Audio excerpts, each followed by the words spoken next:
Hello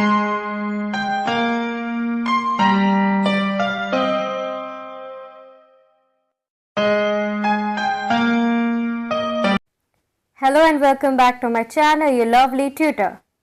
तो आज हम बात करने वाले हैं हमारे इंडियन कॉन्स्टिट्यूशन के सोर्सेस के बारे में।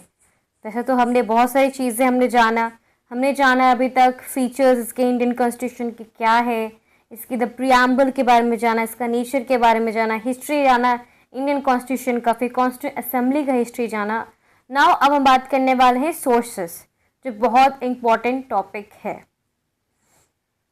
चलिए लेट्स बिगिन। सबसे पहले हम बात करते हैं सोर्सेज ऑफ इंडियन कॉन्स्टिट्यूशन में। Here I am looking that कि हमारा जो इंडियन कॉन्स्टिट्यूशन है वो कहाँ से लिया गया है। पहले तो यहाँ दिया हुआ है आपको कि the Indian constitution was not copied from only one country. मतलब यहाँ दिया हुआ साफ साफ कि भाई कि हमारा जो इंडियन कॉन्स्टिट्यूशन है वो कोई एक देश से नहीं लिया गया है।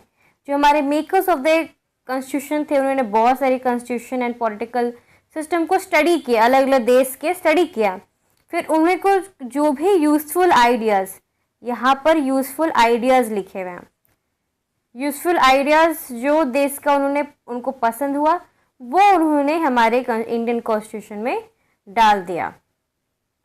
जो और कुछ चेंजेस करके जहाँ पर इंडियन तरीके से एडजस्ट हो सके उस चीज़ का हमारे कॉन्स्टिट्यूशन असेंबली के मेंबर्स ने उस चीज़ को देखा, ध्यान दिया और वो चीज़ हमें डाला। Therefore the Indian Constitution often called a borrowed constitution। इसलिए हमारा कॉन्स्टिट्यूशन को borrowed constitution बोला जाता है क्योंकि बहुत सारी चीज़ें हमने कंट्रीज से लिया है।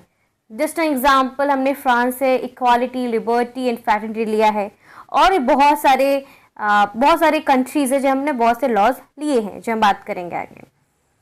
इसको बोरोड कॉन्स्टिट्यूशन कहते हैं या फिर इसको कॉन्स्टिट्यूशन ऑफ बोरोड फीचर भी कहते हैं। However this does not mean that it is merely a copy. इसका ये बहुत सरकास्टिक वे में एक तरीके दिया हुआ है कि however this does not mean that is a merely a copy. तो यहाँ पर एक तरीके से बोला जा रहा है कि बोरोड कॉन्स्टिट्यूशन है, लेकिन ये एक तरीके से पूरी तरीके से कॉपी नहीं है। क्यों नहीं? क्योंकि हमने कुछ उसमें चेंजेस किए हैं जो भी इंडिया में वो चीज़ एक्सेप्ट हो सके, अडॉप्ट हो सके, उस चीज़ को हमने अपनाया है। कुछ चेंजेस करके जो भी हमारे सही लगे। बहुत सारी चीज़ें हमने डायरेक्ट भी अपना लिया है। जस्ट एन एग्जाम्पल, जो हमें डायरेक्ट नहीं अपनाया, parliamentary system in Britain, parliamentary system in India, it is different. Yes it is different. तो एक एग्जाम्पल हो जाता है। Okay. Now constitution makers combined ideas from different countries and created a constitution suitable for India, जो हमने बात किया। तो यहाँ पर समझ में आया सोर्सेस के बारे में कि हमने एक देश से नहीं बहुत सारे देश से लिया है और इसको तो बॉर्डर कॉन्स्टिट्यूशन या फिर कॉन्स्टिट्यूशन बॉर्डर फीचर्स कहते हैं। लेकिन ये सिर्फ और सिर्फ मेरली कॉपी नहीं है। यहाँ पर हमने क्या किया, हमने उसको कंबाइन आइडियाज़ को देख के, डिफरेंट कंट्रीज में देख के हमने सुटेबल चीज़ें इंडिया में अडेप्ट की या अडॉप्ट की। ना उसका मेन सोर्सेस कहाँ से आता है? सबसे ज़्यादा मेन सोर्स यहाँ बताएं, इंपॉर्टेंट सोर्स दिया हुआ है गवर्नमेंट ऑफ इंडिया एक्ट 1935, फिर यूके दिया हुआ है, Britain, USA, Ireland, Canada, Australia, Germany, France, Russia, south Africa, Japan and other Indian international sources. ये कुछ आपको यहाँ पर इम्पोर्टेंट जगह दिया हुआ है जहाँ से हमने बहुत सी चीज़ें अडाप्ट की है, ठीक है, अडॉप्ट की है। मतलब हमने इस चीज़ को लॉज में हम अपने इंडियन कॉन्स्टिट्यूशन में लाया है। सो सबसे पहले बात करेंगे हम गवर्नमेंट ऑफ इंडिया एक्ट के बारे में, ठीक है। तो यहाँ पर पहले दिखा था कि ये कहाँ से आया, गवर्नमेंट ऑफ इंडिया कहाँ से आया, वेयर। तो यहाँ पर साफ साफ दिया हुआ है कि it came from British India. The British Parliament passed this law in 1935 to govern India before independence। तो गवर्नमेंट ऑफ इंडिया एक्ट 1935 में कहाँ से आया? तो हम जानते हैं ये ब्रिटिश इंडिया से आया है। मतलब जब इंडिया ब्रिटेन के कंट्रोल में था तो ब्रिटिश पार्लियामेंट ने पास किया लॉ 1935 में ताकि वो इंडिया को गवर्न कर सके। ये बिफोर इंडिपेंडेंस के बारे में बात हो रहा है।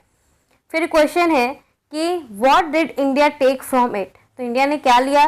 तो इंडिया ने बहुत से चीज़ें बोरो किया, बहुत सारे एडमिनिस्ट्रेटिव एंड गवर्नमेंटल फीचर्स लिया है इस एक्ट से। जैसे what are things that we have taken from that act. So यहाँ पर आपको बहुत इंपॉर्टेंट एक्ट दिए हुए हैं। जैसे कि यहाँ पर पहले दिया है आपको फेडरल सिस्टम। फेडरल सिस्टम क्या होता है? फेडरल सिस्टम जहाँ पर हमको दिखता है, वैसे तो हमारा क्वाजी फेडरल कंट्री है, क्वाजी फेडरल। तो फेडरल सिस्टम हमने लिया जहाँ पर स्टेट और यूनियन के बारे में बात होता है। Office of the governor, office of the governor general, public service commission, emergency provision चाहे फाइनेंशियल, प्रेसिडेंट, ओके, और भी कैन से नेशनल इमरजेंसी, ये सब चीज़ें। इमरजेंसी प्रोविजन, स्टेट इमरजेंसी भी हो जाता है ये सब। Administrative details, provincial autonomy, structure of the judiciary, distribution of powers between centre and the states. तो ये जो सारी चीज़ें हैं हमको इस गवर्नमेंट ऑफ इंडिया एक्ट 1935 में हमने लिया। कम से कम आप 2-3 चीज़ें याद रखें। एक फेडरल सिस्टम आप याद कर सकते हैं, और साथ ही में आप जो distribution of powers between centre and state आप याद कर सकते हैं। और आप ये भी याद कर सकते हैं कि यहाँ पर हमने गवर्नर और गवर्नर जनरल का ऑफिस हमने देखा, पब्लिक सर्विस कमीशन देखा, इमरजेंसी का प्रोविजन भी देखा, ये सब चीज़ देखा। तो ये सब यहाँ से आता है, ठीक है। व्हाई इट इज़ इम्पॉर्टेंट, क्यों इम्पॉर्टेंट है? तो गवर्नमेंट ऑफ इंडिया 1985 बहुत लार्जेस्ट और बहुत इंपॉर्टेंट सोर्स है हमारे इंडियन कॉन्स्टिट्यूशन का। बहुत से एडमिनिस्ट्रेटिव यहाँ से ऑलरेडी बने हैं। Constitution makers keep many users parts but change them to suit an independent democratic India।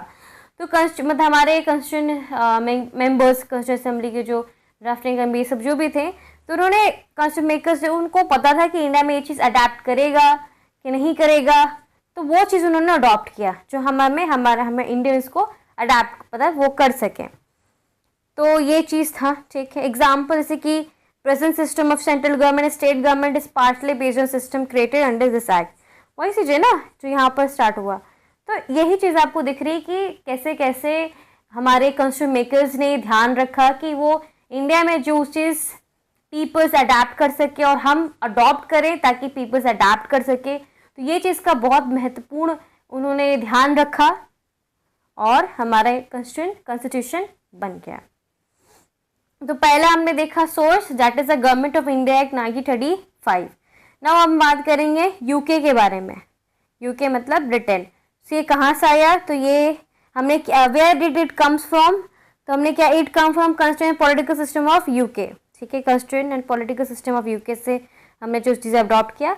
UK does not have a single written constitution. यह बहुत इंपॉर्टेंट है ये चीज़ कि जैसे इंडिया में हमारा एक सिंगल हमारी कॉन्स्टिट्यूशन है, वैसे यूके में ऐसा नहीं, इसलिए हम यूके वाला कॉन्स्टिट्यूशन को अनरिटन कॉन्स्टिट्यूशन कहते हैं।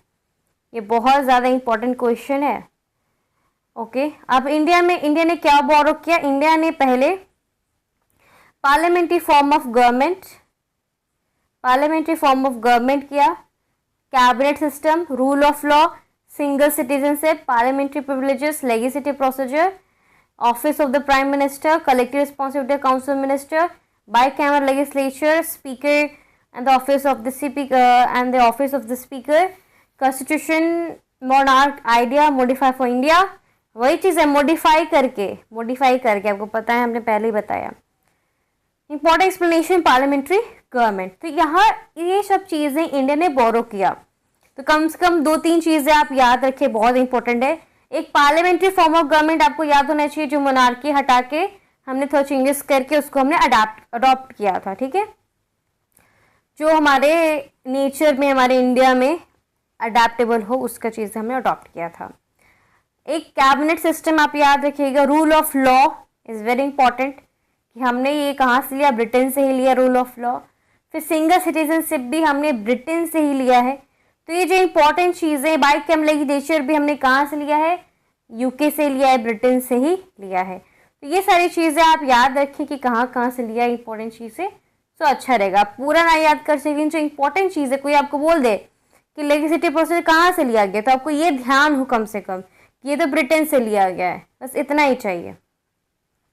इंडिया में president is the constitution nominal head of the country, the prime minister the real executive head, the council of minister help करता है, एडवाइस करता है प्रेसिडेंट को, काउंसिल ऑफ मेंबर्स रिस्पॉन्सिबल होते हैं लोकसभा के लिए। ये सिस्टम सिमिलर है ब्रिटेन सिस्टम से, बट यहाँ पर क्या था, किंग और क्वीन था, बट हमने क्या किया, पीएम और कैबिनेट रूल द गवर्नमेंट किया। तो रूल ऑफ लॉ का मतलब क्या होता है, everyone is equal before the law, सब इक्वल है, कोई पर्सन लॉ से ऊपर नहीं है। गवर्नमेंट अब एक्ट लॉ के अकॉर्डिंग काम करेगा। पीपल चैलेंज कर सकता है, अगर कोई ऐसा अनलॉफुल गवर्नमेंट एक्शन होता है तो पीपल उस पर चैलेंज कर सकता है। People have right to speak, speech, expression, feelings etcetera. तो वो सब चीज़ें पीपल शो कर सकता है कि आपने ऐसे क्यों किया, क्या किया, एटसेट्रा। ठीक है, तो हमने क्या जाना, हमने जाना यूके के बारे में कि यूके से हमने क्या क्या अडॉप्ट किया। तो सबसे पहले हमने क्या देखा था, गवर्नमेंट ऑफ इंडिया एक्ट 1985 से हमने क्या देखा, दूसरा हमने देखा यूके के बारे में, मतलब ब्रिटेन के बारे में। अब हम देखेंगे यूएसए के बारे में। तो यूएसए में हमने क्या क्या वेयर डिड, पहले कहाँ से आता है, तो ऑफकोर्स कॉन्स्टिट्यूशन हमारे यूएसए से आता है। इंडिया ने क्या क्या बोरो किया, तो इंडिया ने बोरो किया हमारे fundamental rights, judicial review, independent judiciary, बहुत इंपॉर्टेंट है ये वाला, बहुत ज़्यादा important, impeachment of the president, removal of जजेस, मतलब यहाँ पर जजेस वाला, और आप जो भी जजेस का आता है ना, और प्रेसिडेंट का इम्पीचमेंट का, वाइस प्रेसिडेंट का है ना impeachment, office of the vice president, supremacy of the constitution, ये सब जो चीज़ें हैं वो अमेरिकन कॉन्स्टिट्यूशन से आपको देखने को मिलती है। सबसे इंपॉर्टेंट इसमें आपका आता है फंडामेंटल राइट्स, और जुडिशियल वाली सारी चीज़ें आपको ध्यान देनी है, इम्पीचमेंट हो, जुडिशियल रिव्यू पावर हो, इंडिपेंडेंट जुडिशरी पावर हो, ये जो रिमूवल ऑफ जजेस हो, ये सब चीज़ें। और प्रेसिडेंट के बारे में आप बोल सकते हो कि कैसे इम्पीचमेंट करेंगे, और हमारा ऑफिस जो वाइस प्रेसिडेंट के होते हैं उसके बारे में, और कॉन्स्टिट्यूशन की सुप्रीमेसी, ये सब चीज़ें हमें कहाँ से ली गई है, यूएसए से। तो हमने अभी 3 जगह से हमने बात किया, पहला हमारा था गवर्नमेंट ऑफ इंडिया एक्ट 1985, दूसरा हमारे यूके, तीसरा हमारे यूएसए। तो कुछ इंपॉर्टेंट चीज़ें वो आपको याद रखनी पड़ेंगी। अब भी कुछ इंपॉर्टेंट एक्सप्लेनेशन है फंडामेंटल राइट्स को लेके। फंडामेंटल राइट्स क्या है, फ्रीडम ऑफ डिग्निटी इंडिविजुअल होता है, जहाँ पर ये सारी चीज़ें आपको मिलती हैं, इसमें हमको बताने का कोई ज़रूरत ही नहीं है। Right to equality, right to freedom, right exploitation, ये सारी चीज़ें हमारे फंडामेंटल राइट्स में आती हैं, जो कि हमारे आर्टिकल 12 से लेकर 35 में मैंशनड है, जो हम आगे बात करेंगे। ओके, और ये बहुत इंपॉर्टेंट जुडिशियल रिव्यू, ये भी हमारे बहुत आगे आर्टिकल्स में मैंशनड है। जुडिशियल रिव्यू का मतलब क्या होता है कि सुप्रीम कोर्ट या हाई कोर्ट एग्जामिन कर सके लॉ जो पार्लियामेंट या स्टेट लेजिस्लेचर के द्वारा बनाया गया है। अगर कोई ऐसा लॉ जो कॉन्स्टिट्यूशन के अगेंस्ट वायलेट करता है तो कोर्ट डिक्लेयर करे कि ये सब चीज़ अनकॉन्स्टिट्यूशनल है, तो इसे भी हो सकता है। और इंडिपेंडेंट जुडिशरी मतलब जुडिशरी ज़रूर इंडिपेंडेंटली काम करेगा और गवर्नमेंट के अंदर कंट्रोल में नहीं होगा। इससे कोर्ट को प्रोटेक्शन मिलता है, constitution, the fundamental rights, justice, rule of law, ये प्रोटेक्ट करने में कोर्ट को मदद मिलता है इंडिपेंडेंट जुडिशरी से। तो हमने अभी 3 जगह से बात किया, अब बात करेंगे हम चौथा आयरलैंड से। ठीक है, तो ये कहाँ से आया, तो ऑफकोर्स ये कॉन्स्टिट्यूशन ऑफ आयरलैंड से आया है। हमने क्या बोरो किया, तो हमने यहाँ पर बहुत इंपॉर्टेंट चीज DPSP किया, जो कौन सा ऐसा इलेक्शन का मेथड होगा जो प्रेसिडेंट को हम इलेक्ट करेंगे, nomination of the members to the Rajya Sabha. Important explanation DPSP कब दिए हुए हैं कि यहाँ पर आपको DPSP एक गाइडलाइंस होते हैं गवर्नमेंट के लिए, ताकि वो एम कर सके ताकि fair society, equal society, socially just society, economy just society हम बना सके। ये इनकरेज करता है गवर्नमेंट को ताकि work for equal pay for equal work, public health, education, welfare of workers, protection of children, improvement of living standards and reduction of inequality, ये सारे चीज़ें हम क्या कर सके, डील कर सके। इसलिए ये हमारे DPSP दिया है। सबसे इंपॉर्टेंट आयरलैंड से आपको DPSP ही बोला गया है, और ये चीज़ें हैं जैसे कि इलेक्शन का की मेथड आपको आयरलैंड से ही आया है, बट सबसे इंपॉर्टेंट DPSP है, जहाँ पर आपको आयरलैंड का नाम याद रखना है।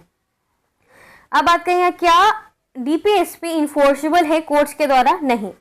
पीपल जनरली आप डायरेक्ट कोर्ट नहीं जा सकते, आप ये नहीं बोल सकते कि मेरा यहाँ पर जो राइट था वो जो DPSP में मेंशन है वो मेरा वायलेट हुआ है, इसलिए वो आप कोर्ट नहीं जा सकते हो।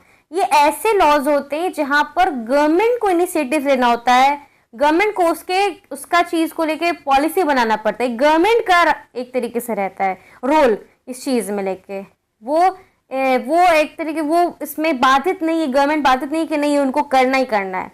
दे have a choice, government have a choice, if they want to do it, if don't so there is a no legal clause to be happen from any courts. ठीक है, so what are difference between fundamental rights and DPSP। Fundamental right जो होते हैं वो आप सीधे जा सकते हो, अगर आपका फंडामेंटल राइट्स वायलेट होता है तो आप डायरेक्ट सुप्रीम कोर्ट भी जा सकते हो। बट इसमें ऐसा नहीं होता है। तो ये सारी चीज़ें आपको देखने को मिलती है। Now I will go. अब देखते हैं 5th में आपको कनाडा दिया हुआ है। कहाँ से है? बहुत इजी है, कॉन्स्टिट्यूशन ऑफ कनाडा से है। क्या इंडिया बोरो करता है? तो हमें यहाँ पर दिखता है federal system with a strong centre. ये बहुत इंपॉर्टेंट है, मतलब फेडरल सिस्टम के बट हमने स्ट्रॉन्ग सेंटर करते हैं। ये कहाँ से है? तो ये आपका यहाँ कनाडा से है। Distribution of powers between centre and state. एक और हमने बात किया था सबसे पहले कि गवर्नमेंट ऑफ इंडियन एक्ट 1985 में भी ये चीज़ के बारे में हमने बात किया था। फिर residuary powers given as states, appointment of state government the center advisory jurisdiction of supreme court. Federal system अब क्या है, ये स्ट्रॉन्ग सेंटर क्या हो रहा है? तो हम वैसे देखा हमने कि ये सब चीज़ें हमने कनाडा से ली है। पहला बहुत इंपॉर्टेंट फेडरल सिस्टम के बारे में, जहाँ पर कौन स्ट्रॉन्ग होगा, सेंट्रल स्ट्रॉन्ग पे रहेगा। एक पावर हम डिस्ट्रीब्यूट्स यहाँ पर भी आ जाता है इसके बारे में, ठीक है। तो ये सब चीज़ें आपको ध्यान रखनी पड़ेगी। और एडवाइजरी जुडिक्शन आप सुप्रीम कोर्ट का बोल सकते हो। ये मेन सबसे इंपॉर्टेंट आपका इसमें federal system with a strong centre है। नाउ इंडिया में 2 लेवल ऑफ गवर्नमेंट है, सेंट्रल और स्टेट है। दोनों पास अपना खुद का पावर है। तो सेंट्रल गवर्नमेंट स्ट्रॉन्गर है, लेकिन स्टेट से बहुत सारे मैटर्स को लेके, और सबसे ज़्यादा तो मनी बिल या फाइनेंशियल मैटर्स को लेके। रेसिडेंटरी पावर्स मतलब समटाइम्स एक सब्जेक्ट आपको मेंशन नहीं होता है, जैसे एग्जांपल जो आपका ना ही आपका स्टेट लिस्ट में हो, ना ही आपका यूनियन लिस्ट में हो, ना ही आपका कॉन्करेंट लिस्ट में हो। इसमें क्या अंतर है?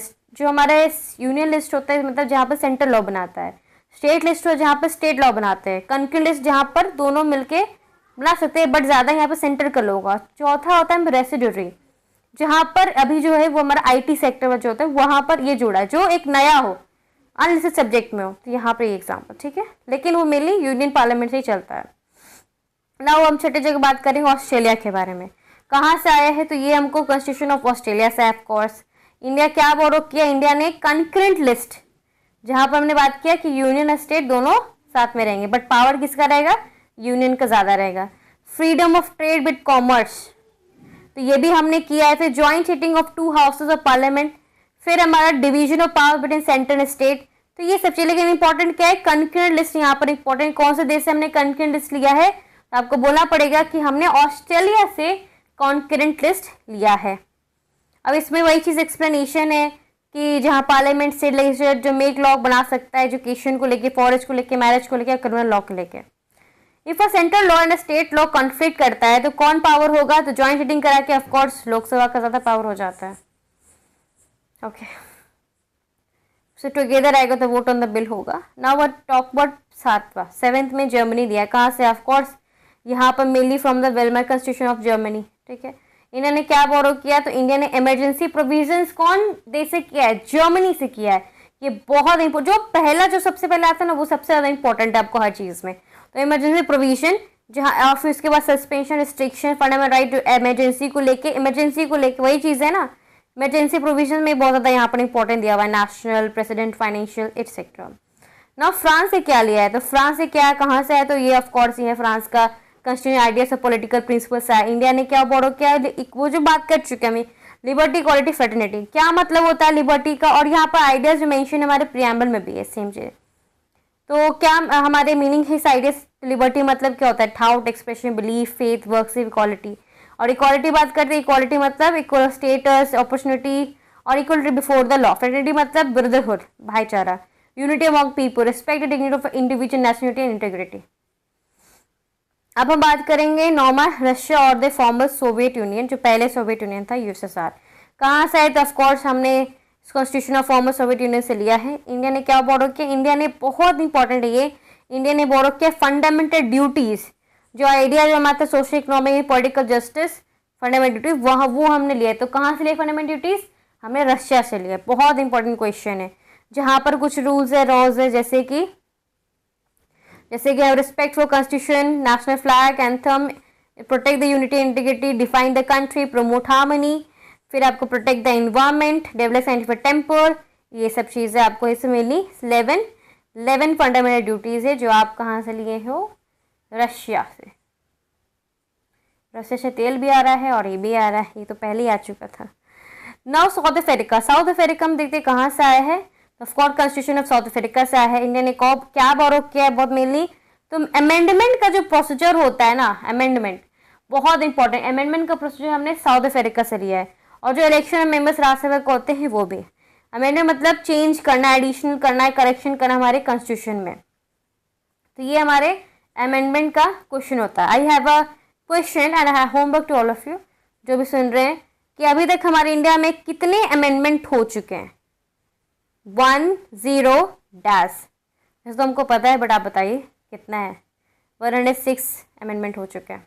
ओके, अब कौन कौन है, क्या क्या है, इसके बारे में भी हम बात करेंगे आगे। The constitution must be able to change with time, however it should not be change too easily. अब यहाँ पर जो हम अब बात करते हैं कि हमको समझ में आए कि therefore different amendment procedure use depending on the type of constitution provisions. अब हम बात करते हैं 11th कंट्री में जो कि जापान है। हमने कहाँ से लिया? तो ऑफकोर्स कॉन्स्टिट्यूशन जापान से लिया। क्या हमने बोरो किया? तो इंडिया ने बोरो किया हमारे एक प्रोसीजर एस्टैब्लिश बाय लॉ। ये आइडिया हमने लिया जिसका मतलब होता है कि ऐसा प्रिंसिपल जहाँ पर पर्सनल लाइफ और personal liberty can be affected only according to a law made through a proper legal procedure. कोई भी ऐसा लॉ हो सकता है जिसके कारण पीपल के लाइफ और पर्सनल लिबर्टी पे अफेक्ट हो सके। तो ये आर्टिकल 21 पे भी आइडिया कनेक्टेड है जो कि राइट टू लाइफ बताता है, जहाँ लाइफ एंड पर्सनल लिबर्टी के बारे में बात हुआ है। वो ये बहुत इंपॉर्टेंट, कहाँ से लिया गया? जापान से लिया गया। ओके, और भी बहुत सारे इंपॉर्टेंट सोर्सेस हैं जहाँ बात करते हैं यहाँ पर जो हमारे इंडियन नेशनल मूवमेंट से जुड़े हुए हैं, जहाँ पर फ्रीडम स्ट्रगल हुआ है। तो हमने freedom, equality, democracy, civil rights, self government, social justice, ये सब हमारे कहाँ से? इंडियन नेशनल मूवमेंट से आए थे। जैसे नेहरू जी का रिपोर्ट 1928 में आया था ना, जो सजेस्ट करता है कि फंडामेंटल राइट्स होने चाहिए, रिस्पॉन्सिबल गवर्नमेंट होने चाहिए, कॉन्स्टिट्यूशन रिफॉर्म्स होने चाहिए। फिर ऑब्जेक्टिव रेजोल्यूशन जो बहुत फेमस 1946 में जिसे प्रियम्बल बना था, तो जवाहरलाल नेहरू के द्वारा किया गया था। तो इम्पोर्टेंट बेसिस बना उस चीज़ को लेके। तो पहले फिर यहाँ पर हम क्या देखा हमने कि जब इंडियन नेशनल मूवमेंट था, बात करें कॉन्स्टिट्यूएंट असेंबली डिबेट्स। तो constitution was written by constituent assembly. उसमें हमने क्या क्या देखा? Democracy, fundamental rights, state centre relation, minority, social justice, language, judiciary, election, citizenship, ये सब चीज़ें हमने देखा। सिटीजनशिप का एग्जाम्पल है क्या था हमारा, मतलब सिंगल सिटीजन कहाँ से हमने लिया है? ऑफकोर्स हमने ब्रिटेन से लिया है। और कहाँ पर ड्यू सिटीजनशिप है? तो ड्यूअल सिटीजनशिप है, तो आपको पता है कि ये हमको अमेरिका में है। अमेरिका में क्यों है, कैसे है? जैसे कि अमेरिका, ये समझ लीजिए, ठीक है। तो अमेरिका में जो स्टेट है, तो स्टेट जो, क्योंकि अमेरिका में 50 स्टेट्स है, ठीक है, और हमारे कितने स्टेट्स हैं? तो हमारे ऑफकोर्स 28 स्टेट्स हैं। तो हमारे क्या होता है ना कि 50 स्टेट्स के, तो इसमें स्टेट के भी एक अलग सिटीजनशिप होता है और फिर एक नेशनल से अमेरिकन उसका अलग होता है, इसलिए उसको ड्यू सिटीजनशिप कहते हैं। बट हमारा सिंगल सिटीजनशिप है जो कि हमने अडॉप्ट किया है ब्रिटेन से। तो डिबेट्स हमको दिख रहे हैं यहाँ पर। Constitution was not copied blindly, her feature को बातचीत हुआ, अडेप्ट हमने किया है। Now universal declaration of human rights. तो आइडिया जो ह्यूमन डिग्निटी का है, ह्यूमन राइट्स का, वो भी इन्फ्लुएंस्ड हुआ है कॉन्स्टिट्यूशनल थिंकिंग से। Equality, freedom, human dignity, protection of rights. Now एक क्विक समरी लेते हैं हम। तो सोर्स हमने देखा है यहाँ पर गवर्नमेंट ऑफ इंडिया एक्ट 1985, जहाँ से हमने क्या क्या लिया? Federal structure, governor, public service commission, emergency provision, administrative system. Okay, फिर यूके से हमने parliamentary government, cabinet system, rule of law, single citizenship, speaker लिया। फिर यूएसए का हमने क्या लिया? Fundamental rights, judicial review, independent judicial, impeachment, vice president. Ireland से क्या लिया? Directive principles, president election method, Rajya Sabha nomination.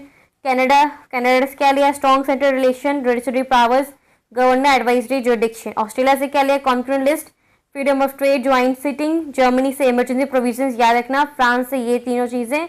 USSR, farmer USSR, Russia से आपने फंडामेंटल ड्यूटी, सोशल जस्टिस लिया। साउथ अफ्रीका से आपने अमेंडमेंट लिया है, और अभी तक कितने अमेंडमेंट हो चुके हैं? 106। फिर जापान में हमने देखा कि स्टैब्लिश बाय लॉ लिया है, जो कि हम आर्टिकल 21 से बहुत कनेक्टेड करते हैं। Indian freedom movement, democracy, right, freedom, ये सब चीज़ें लिया है। और कॉन्स्टिट्यूएंट असेंबली, डिस्कशन, अडॉप्शन है, ये क्या है? इंपॉर्टेंट पॉइंट्स है जो हमको याद रखने हैं, वही सारी चीज़ें हैं वैसे, कि हमारे इंडियन कॉन्स्टिट्यूशन बहुत सा सोर्सेस से आता है। Example like this, government of India 1985, जो बहुत लार्जेस्ट में सोर्स है। इंडिया ने बोरो किया है पार्लियामेंट्री सिस्टम, जो बहुत ज़्यादा इंपॉर्टेंट है, वो हम डिस्कस कर रहे हैं। पार्लियामेंट्री सिस्टम यूके से हमने लिया है। फिर फंडामेंटल राइट्स हमने, ये जुडिशियल रिव्यू हमने यूएसए से लिया है। और DPSP हमने आयरलैंड से लिया है। स्ट्रॉन्ग सेंटर एंड वाला कनाडा से लिया है। कंकरेंट लिस्ट आपने ऑस्ट्रेलिया से लिया है, तो बहुत इंपॉर्टेंट है, वही बात करेंगे। एमरजेंसी प्रोविजंस आपने जर्मनी से लिया है। इक्वालिटी लिबर्टी फ्रेटर्निटी आपने फ्रांस से लिया है। फंडामेंटल ड्यूटीज आपने USSR से लिया है। अमेंडमेंट आपने साउथ अफ्रीका से लिया है। और प्रोसेस एस्टैब्लिश्ड बाय लॉ आपने जापान से लिया है। और कस्टम मेकर्स ने आपको बहुत सारे फॉर आइडियाज में अकॉर्डिंग इंडिया की नीड में हमने लिया था। इंडियन कॉन्स्टिट्यूशन एक यूनिक कॉम्बिनेशन है बहुत सारे कॉन्स्टिट्यूशन आइडियाज के। Final conclusion, the Indian constitution is not simply a copy of foreign constitution, it is carefully designed constitution that combine the best features of many countries with India's own history, freedom struggle, social condition, democratic goals. Its main purpose to create a country based on equality, fraternity, etc. Now अब हम बात करने वाले हैं, यहाँ तक हमारा पूरा हो चुका है। अब थोड़ा सा रिकैप कर लेते कौन कौन हमने कंट्रीज देखा है। जहाँ पर हमने शुरुआत से ही देखा कि हमारे फर्स्ट ऑफ ऑल इंडियन हमारे सबसे पहले हमने देखा गवर्नमेंट ऑफ इंडिया एक्ट को लेके क्या हमने लिया, यूके को, यूएसए को लेके, आयरलैंड को लेके, कनाडा को लेके, ऑस्ट्रेलिया को लेके, जर्मनी, फ्रांस, फॉर्मर USSR जिसको रशिया कहते हैं, साउथ अफ्रीका, जापान, फिर इंडियन फ्रीडम मूवमेंट हमने देखा, फिर कॉन्स्टिट्यूशन असेंबली देखा। ये सारी चीज़ें हमने, जो इंपॉर्टेंट चीज़ें थी कि क्या क्या वहाँ से आया वो हमने देखा, और एक एक लाइन पे जो हमको क्या इंपॉर्टेंट होना चाहिए वो भी हमने देखा। तो आज के लिए इतना ही। Thank you so much for watching my video. Thank you so much.